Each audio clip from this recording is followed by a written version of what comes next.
Hi everyone, how's it going? I'm Fod. I'm sure a lot of you guys know me from Discord channel. But yeah, let me share my screen here and then get going.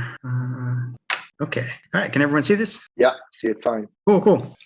Yeah. So we get a lot of questions about how the rewards work, and more specifically, how to earn more rewards. Whether it's adding more validators or how much performance matters and stuff like that. So I wanted to basically present the math and talk through it a little bit. I know it's kind of displayed on the proposal, but for those of you that aren't math people or haven't taken the time to actually do the calculations and think through it, I hope that this will help clarify things and make it clear how to make the most of this reward program. So actually trying to hide the, there we go. Okay. All right. So to start with the overview details that I'm sure everyone knows by now, this rewards program, it's going to be SSV tokens given to validators and operators. So it's going to be 64,000 SSV tokens rewarded over about 2.5 months. And this is divided into 5 2-week rounds. And the rewards are going to be distributed at the end of the program. So to start with the validators. By the way, sorry, Fud, we're live, guys. Congratulations. Best of luck to everyone. Let's go. Hi, nice. Fud. Sorry about that. Hey, guys. Oh, you're good. Brilliant. Well awesome. done. So for the validators, it's split into 2 different allocations.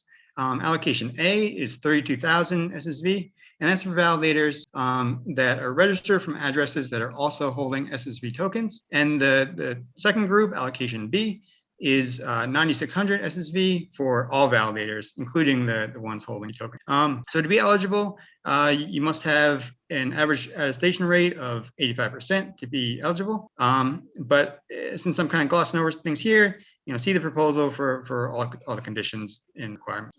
So one of my goals here is to try to visualize a lot of the functions for you, so you can get just a good understanding of how the dynamics of all this works. So starting with allocation A, again, it's 32,000 SSV for validators that are also holding tokens. So instead of thinking of this as how many SSV do I earn for holding SSV or running validators, this allocation is better thought of as earning some rate of return on your SSV. So it's better thought of as like earning some percent APR on what you already hold.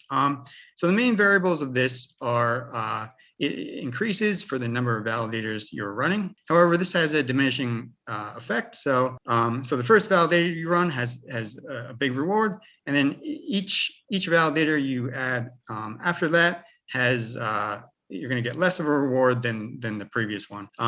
So your 20th validator will be worth a lot less than your first one. And your reward the rate will decrease with the more SSV participating. So the more people that participate in this testnet, there's a fixed reward pool. So the reward distribution to each person is going to be less. So the figure on the right here, each of these curves basically represents one of the functions that's shows the percent APR you can earn based on the number of eligible validators you have. So you can see that the rate increases much more steeply for your first few validators, and then the effect kind of tapers off as you get more. And then this is also dependent on the amount of SSV participating. So each of these curves kind of represents an expected value of that amount. So the top one here, which might be sort of the initial state of the network, if there's 1 million SSV that's participating, your first validator might be earning about 10% APR. And then if you create more, might be getting up to closer to 18. But as this picks up, more SSV will be added, and this will basically decrease over time. But to basically show the dynamics of how it works, like this is a kind of a good rule of thumb.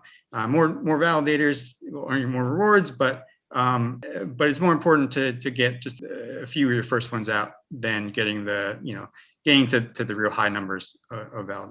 So to dive into this a little deeper, I put the math up here just to kind of have it. I'm kind of a math nerd, so this kind of stuff is natural to me. But if you're the type of person that your eyes kind of gloss over when you see this, it's totally okay. No problem at all.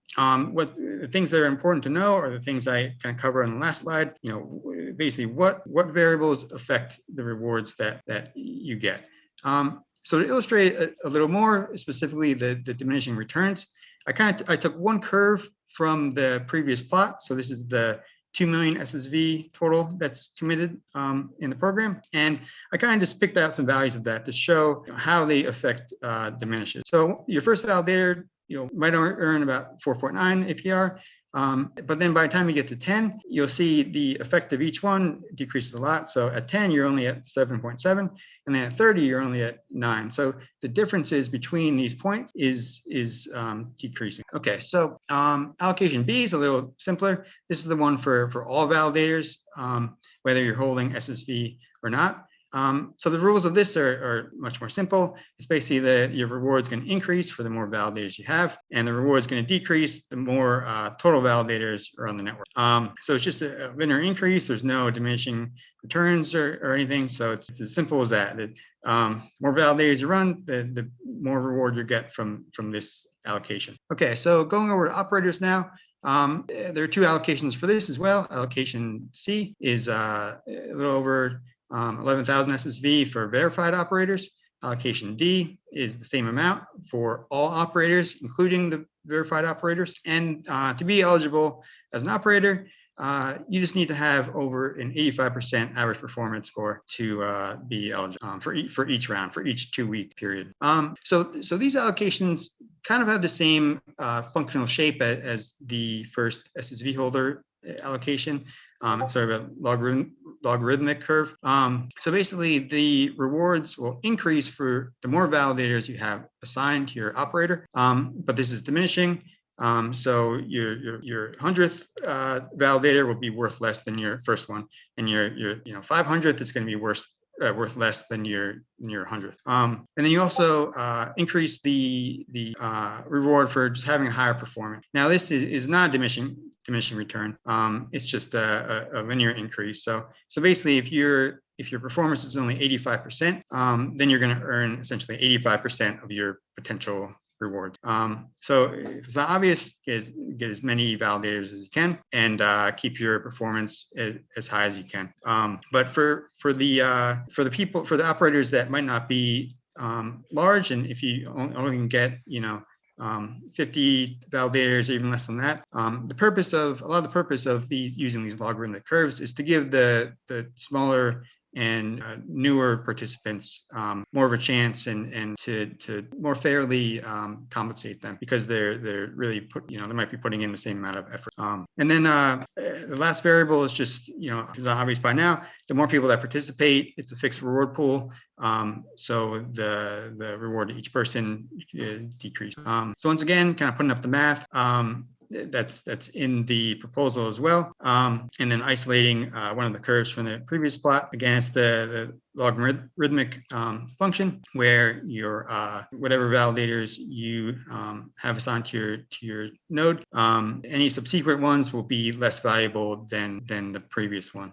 So again, to give smaller people a bigger share of the rewards. And one note about these is, like we mentioned before, a lot of these calculated values they're based on the specific statistics of the state of the network, and obviously it hasn't started yet. So for these specifically, I made a lot of simplification. So don't take any of these values exactly and assume you're going to make those. We'll be presenting an official calculator that I think that will probably be the place to go to get a better estimate of what you can earn. So with that, thanks for participating. I'm super excited about these developments, and I can't wait to see what happens as this